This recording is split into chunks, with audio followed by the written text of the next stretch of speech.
Welcome back to Bible and Blues. And today, tonight, I finished my day off with a little reading of Rooms. I was going to do something else, but you know what? I had a meeting with somebody from another church today, and we discussed some really great things that they have going on at their church that I want to kind of incorporate into ours. I don't know if you ever heard of it. It's called James Brigade. If you haven't, has to do with helping widows, single mothers, and the disabled, and turning it into a men's ministry. And it's something I want to get started in my church. But that's a whole nother story. A whole, I don't know, 2, 3, 4 videos involved in that one, depending on what's going on. So for tonight, what I want to do is I want to read chapter 11. I don't know how long it is. I haven't read it yet. But I wanted to get going with it. So chapter 11. Hello? Rick, it's Micah. He stood with his forehead pressed against one of his picture windows and watched the ocean churn. Hey, buddy. Micah didn't say anything. Telling someone his house was alive wasn't something he'd been trained to do in the corporate world. You there? Yeah, I am. I need to talk. Micah eased over his river rock fireplace and stared at the smooth stones. About my house and God.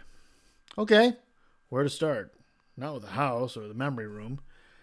He didn't even want to talk to himself about it. Start with the God stuff. I think it's time to check him out again, maybe. Well, a little bit anyway. Star Wars. What? Episode 5, The Empire Strikes Back. Yoda. Try not. Do or do not. There is no try. You're quoting Yoda? Rick chuckled. Truth is truth, whether it comes out of the mouth of God or the mouth of Baal. Pretty profound. That's not mine. It's George MacDonald. Who? Not important. Wants to tell me what happened? Yeah, but not sure how much I want to tell. Micah glanced back at black ashes in the fireplace hearth. Good time for another fire. Say as much as you want to, but don't say less than that either, Rick said. By the time the flames dodged around 3 red cedar logs up the chimney, Micah had told his friend every detail except the scene with his mom. About the shrine room, the painting room, the memory room, his crying out to God, and how it ended with God's presence surrounding him. What's going on with me? Micah said. You really need me to answer that question? Yeah. God is grabbing your heart, drawing you back.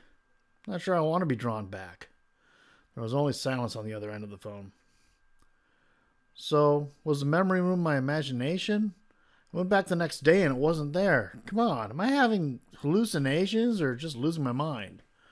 Micah stood and walked back to the place in the hall where the memory room had been. God might be in this, but I don't want to be in my own house anymore. Einstein felt, at most, man had attained 1% of the possible knowledge of the universe. Do you think it's possible God is able to do unexplainable things with the 99% we don't understand? Micah sighed. Maybe. Then trust him. Rick cleared his throat. But I will admit, if that room was for real, it sounds like you have a fairly extraordinary house. And I'd guess is just the beginning. Great. Micah hung up and threw a few things into his Adidas tote bag. He wasn't going to spend the night. The house was extraordinary. Try freak show. It was time to head for Seattle. Get back to a world of sanity and order. A world he could control. The next week at Rimsoft proceeded like clockwork. Every meeting, every phone call, every software test. Late Thursday afternoon, he went to his office window and watched little beads of rain scurry down the pane like ants on their way to a picnic. His team was working like a Swiss watch, precise and efficient. It was the best of times. Rimsoft had just announced a 23% rise in sales for the quarter. The week before, a vendor had handed him a Seattle Seahawks suite. Another game, an Italian cruise for 8 friends, and him aboard the windsurf anytime he wanted to go. And market share for each of their products was climbing. Micah paced in front of his desk and tried to feel like a little kid at Christmas again. These were grown-up presents few ever found under the tree. He should be thrilled. He set his computer, and a few seconds later, a satellite image of Cannon Beach filled his screen. After a few minutes of staring at his house from above, he shot an email to Shannon, giving her the Italian cruise. She would enjoy it much more than he would. He scratched the back of his head and stood, then continued pacing. What was wrong with him? That weekend he stayed in Seattle to break up his routine. That's what he told himself. Reality was the house had spooked him into staying in town. Maybe Rick was right. God was in it. But maybe his dad was right, and Archie had built a haunted mansion that would eventually kill him. Micah played basketball on Saturday, then took himself to a movie that night. He should have seen it with Julie. Why didn't he ask her? She was smart, beautiful, and perfect at those cocktail parties, where she always seemed to meet just the right people to bring them more contracts worth millions. An ideal business partner on the boardroom and on the schmooze circuit. They were perfect for each other, and they looked great together on the cover of Fast Company. Perfect couple, perfect life. Next month they'd be featured on the cover of Wired. He tried to care about being on top of the world, but the emotion flitted away like a startled hummingbird. His life with Rimsoft and Julie was a movie set. Picture-perfect buildings from the front, every blade of grass in place. But when you went around the back, there was nothing but 2x4s propping up a facade. Monday morning, Micah walked through Schmitz Park, a lush green paradise even longtime Seattle residents sometimes weren't aware of. Earmarked in the early 1900s for preservation by the city, it boasted long, winding paths running from the north side of Alki Point almost 2 miles south into the heart of the West Seattle's residential district. In the center of the park, he sat down and gazed at the massive maple tree above him. A seedling whirled slowly down, back and forth like it was on an invisible string. It landed on his knee. A feeling of peace flavored with hope and adventure settled on him, an emotion he never felt in Seattle anymore. One he almost constantly felt in Cannon Beach. After roaming the trails for a few minutes, he called Shannon. "You're not at the office," she said. "I took a walk." "What? A walk? You took a walk?" "Yeah, in the park." "Instead of coming into work?" "Yes." Micah ambled towards his car. "The temptation to ask why is bubbling out of me." "Don't." "Then at least tell me if you came to any great conclusions about life, liberty, and the pursuit of software." "Actually, I did. And because of those conclusions, I need you to check and see if Julie's free for lunch today. Or for an afternoon meeting. And if that's booked, then dinner or breakfast, and so on. My internal radar says big change is coming." "Yeah. Should I notify a disaster cleanup crew about the meeting?" "Not a bad idea." At 1 o'clock, he walked towards Julie's office with his heart ticking at least a few beats faster than normal. It wasn't every day you dropped a nuclear bomb on your partner's desk. She didn't look up as he walked in. "We need to talk, Julie." "Okay."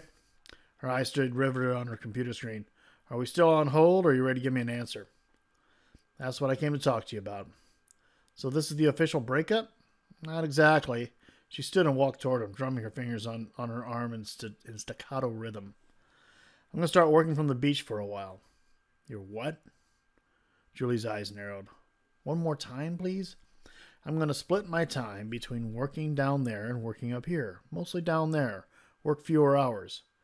"You are not seriously saying this." He leaned in toward her. "Yeah, I am, Julie. I am seriously saying it." She stalked to the window, then whirled to face him. "You're insane. Look around you. It's not the time to kick back. You think you're going to telecommute? Yeah, that'll work great. It'll infuse the stockholders with massive confidence.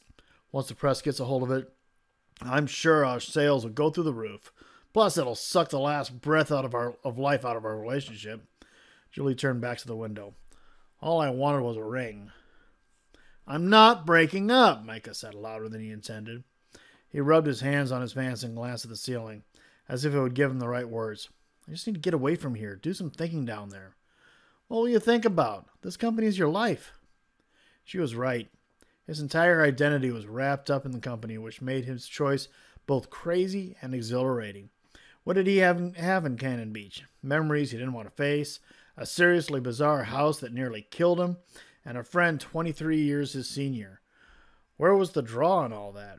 Yet there was a draw, deeper and more alive than anything he'd felt in years. Julie lifted her palms. "Let's pretend I agree to do something that idiotic, and pretend you're not breaking up with me. What would you do with your extra time? Learn to fly a kite? Start painting again? Cook? Maybe.